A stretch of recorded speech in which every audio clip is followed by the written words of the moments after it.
Tonight on Today with Tony, I'm having dinner with an old friend, Gary Sinise. Despite living together, I hadn't seen or heard from him in months, but today he called me up and offered to make me a dinner of beet salad, Cheez-Its, and spinach. An unusual offering, even for Gary.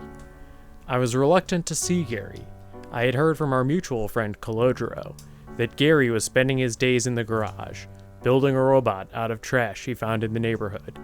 But he sounded sincere in his desire to see me, so I agreed and got to flossing to prepare for the evening.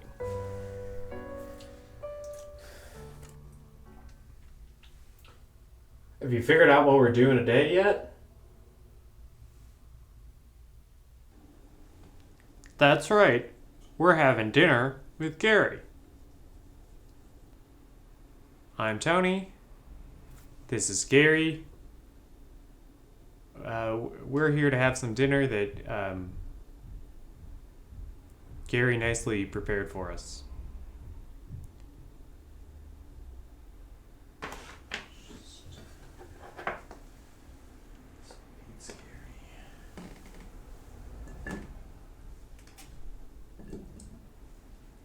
After an initial awkwardness, Gary and I settled into our old rhythms.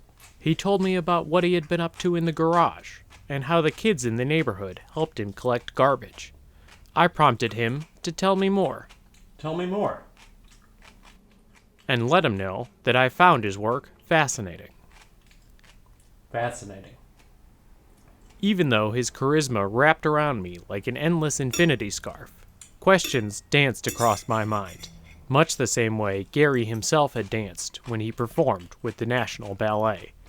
With each verbal plie and pirouette, I grew increasingly furious with Gary. Why hadn't I seen him in months? Had he thought about the ethical implications of his robot? Most importantly, where were the Cheez-Its and spinach I had been promised?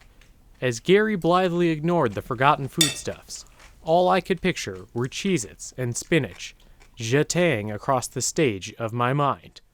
As my internal performance reached a whirling pas de deux, I could take no more and stormed out in search of Cheez-Its and spinach.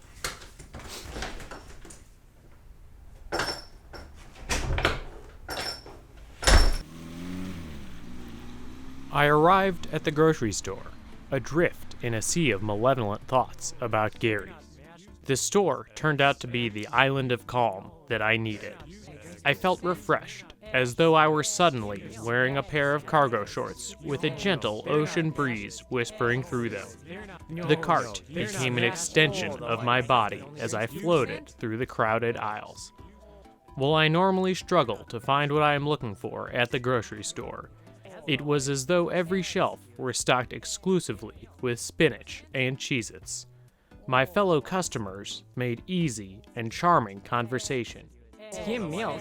My husband only drinks 2%. A feeling of total serenity washed over me, as though someone had poured a 2-liter of delicious and bubbly Allsport on my head.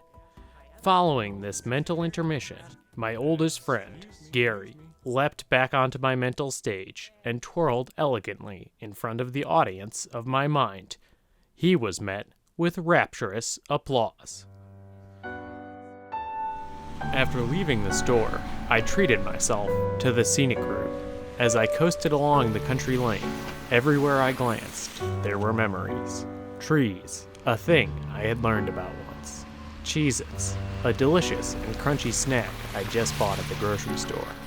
When I finally got home, Gary was wide awake, and I told him everything about my trip to the grocery store.